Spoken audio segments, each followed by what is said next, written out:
Bill Gates, thank you for speaking with us. You've always been a problem solver. Personal computers, fighting tropical diseases. Now you're working to solve climate change. What's the biggest challenge facing you in that fight? Well, climate change is very unjust because most of the suffering will be the poor, particularly who have to farm to get enough food, and when their crop fails, they suffer disease and malnutrition. So, the speed with which this needs to be done is very daunting. How fast do we need to move? Well, we've set ambitious goals, trying to get to zero by 2050. Some countries are on board and making progress with that, but, when you have global problems, it's tough to get everyone, not just every country, but every sector of emissions to move quickly. We're here in Dubai, which is obviously in an oil country. The president of COP28 is the CEO of one of the largest oil companies in the world. I know that you have actually said in the past that you would welcome anybody to the table, whether they're an activist or even an oil company. What do you make then of this COP being set here in Dubai? Well, I think they're doing a very strong job of hosting this, which is a complex thing to do. Over time, through carbon taxes and by innovating on the clean side, we want to outcompete all oil use. If there was a country that didn't buy oil and had zero emissions, great, let's have the conference there. And that country, doesn't exist. So, I think this meeting is an important event. I think there'll be lots of collaborations that come out of this. For an activist, is it an opportunity, or is it something that's holding back negotiations, having oil companies more at the center of the process? I mean, when we're doing meetings about clean steel, clean cement, the location we're in, or the wealth that created the economic success here, that's not influencing this. I mean, we're here to get carbon emissions to zero as fast as we can. I want to ask you about why you're here at COP28 in Dubai. I think a lot of us associate you with these whiz-bang innovations, but that's not exactly the case here, right? Well, I consider seeds that can deal with high temperature or seeds that are more productive. It's pretty whiz-bang stuff. So the Gates Foundation is very involved in adaptation, and that's how I saw that climate was a big thing, is that the farmers in these poor countries were having their crops fail, and that was leading to malnutrition and even more childhood death. So it's through that lens that I feel the urgency. And what exactly will you be working on when it comes to agriculture? What's the biggest problem that needs solving? Well, if we can make these crops still thrive, despite the higher temperatures and the droughts that will take place, then we can continue the upward path of human development that we've been on. It's important that we lift people out of poverty, because that's when you live in a house that can have air conditioning, and you have a savings account so that if you have a bad harvest, you're not starving because of that. And we owe it to these developing countries to minimize the impacts and to help them adapt. How do you innovate when it comes to agriculture? You said that seeds are whiz-bang to you. What does that mean? How can we change something that seems so fundamental to adapt to these rising temperatures that we're seeing? Well, in the 1960s and 70s, as the Asian populations grew, people worried about widespread starvation.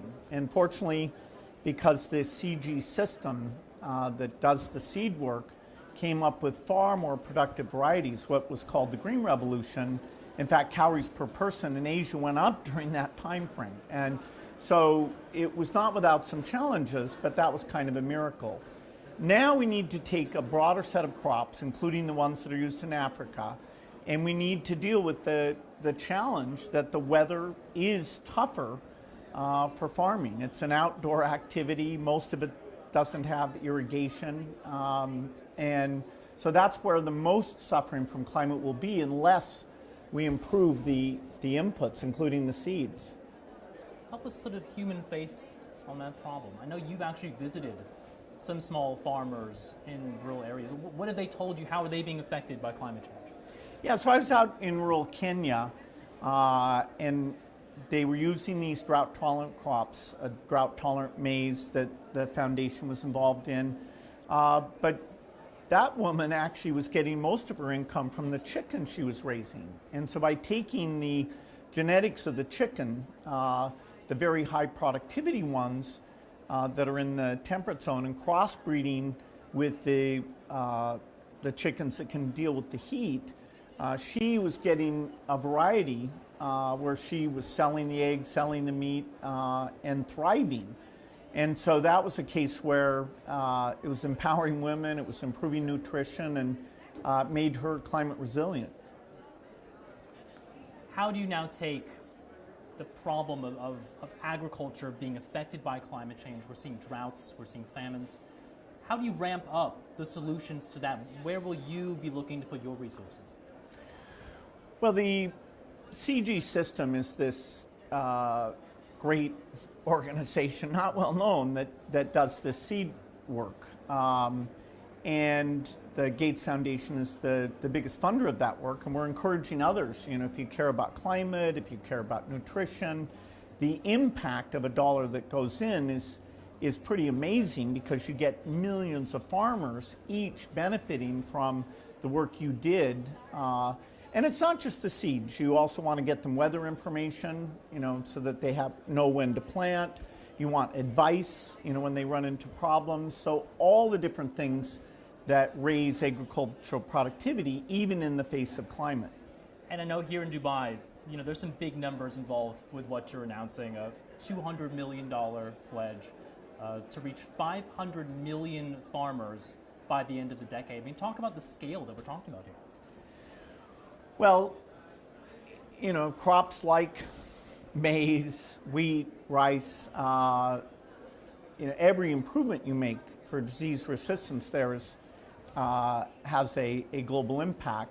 There are crops like some of the beans, sorghum, cassava, that are more important for Africa, and so they've been kind of ignored to date. So the extra resources for the CG system allows them to go after a much broader set of crops than were ever advanced during the first Green Revolution. We're at COP28. That means there have been 27 previous climate conferences. And this is really the first time that world leaders are coming together to focus on food, to focus on adaptation, to focus on the issues facing small farmers. Why do you think it's taken so long? Well, I think a lot of people hoped that the mitigation could go fast enough that we wouldn't have to think about adaptation. And adaptation is more complex. In a mitigation, you see the tons emitted, and you see, okay, what's the cost to get rid of those tons? And you know, we know the areas of emissions, and we need innovations in every one of those. For adaptation, it's forest fires, it's flooding, but overwhelmingly the outdoor activity that's most affected is farming, because most people don't realize the poorest in the world are subsistence farmers. And you talk about adaptation, there's this interesting argument to be made, isn't there, that, oh, well, if you're adapting to climate change, you're throwing in the towel. You're saying that, well, hey, this is going to happen. There's not much we can do about it. Let's prepare for the climate of the future. Where do you come down on that argument? Well, I'm putting billions into accelerating the mitigation efforts. So we need more innovation. We need to go faster on that. But even the best case will still involve enough warming. We're already seeing the old seeds failing. And that's tragic, because the people we're talking about had no role in the carbon's emissions. Africa's like 3% of overall emissions, and yet that's where the negative impacts will be the greatest. I want to ask you just in general about innovation. It's so much of what you do. When it comes to climate change, is there a danger of relying too much on innovation, looking and hoping for technologies to come online in 5 years, a decade, 2 decades? Does that mean we lose sight of what we need to get done right now? Well, certain technologies like wind and solar, we should be deploying those even faster. You know, we've got to improve the grids, we have to figure out the reliability, and so we need to go full speed ahead on that. You know, just because the next generation or something else will come along shouldn't relieve us of full speed deployment, including things like electric cars that, you know, at least at the high end of the range, aren't hugely more expensive. For the person who parks on the street, okay, we're still not there, but time is definitely on our side in that one. So implementation of what we have today, full speed. In many areas like steel and cement, we don't have an economic solution. And just raising the price of everything at a time when people are experiencing inflation, you know, if we're not smart about that, we're going to get a lot of pushback. You know, we're seeing that a little bit in political debate. So how do you square the need to go fast and the limit on what people are willing to spend? And that's where innovation comes in. I know you're not a politician, at least not yet. Mm-hmm. Do you think, though, about politics, and you mentioned it, we're often, it seems, one election away from the climate agenda of a country doing a 180. Does that worry you? Certainly, I wish that parties would compete on how to solve climate, not on, you know, whether it's a priority or not. But climate change is political in a lot of countries. It's becoming political, and because many of these investments are like 20 and 30-year investments, if you really get the idea that, okay, 50% of the time we don't care, that really would hurt the climate movement. And so communicating about the challenge, communicating about the people who are suffering, just like we do with malaria and TB and vaccines, you know, bringing it home to people that generosity in this area, whether it's the R&D or mitigation or adaptation, that's incumbent upon us. We care about other humans, and we need to hear about the impacts that we're having on them. You've contributed billions of dollars to climate innovations, but a new study shows the world's richest 1% account for more carbon emissions than the poorest 66%.